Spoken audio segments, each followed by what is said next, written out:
एक दिन जंगल में तेज आंधी चली और एक नन्हे परिंदे का घोंसला पेड़ से गिरकर बिखर गया।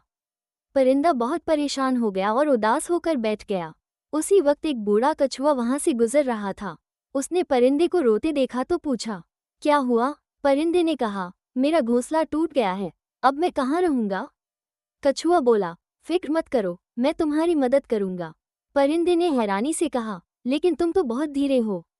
कछुआ मुस्कुराया, मदद के लिए तेजी नहीं, नीयत चाहिए। कछुआ जमीन से टूटे हुए तिनके और पत्ते इकट्ठा करने लगा। परिंदा भी उसके साथ शामिल हो गया।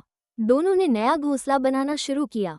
जब घोंसला तैयार होने लगा, कछुए ने उसे अपनी पीठ पर रखा ताकि परिंदा आसानी से उसे मुकम्मल कर सके।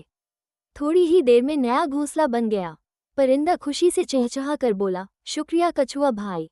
कछुआ बोला, दोस्ती में दिल की अहमियत होती है, रफ्तार की नहीं।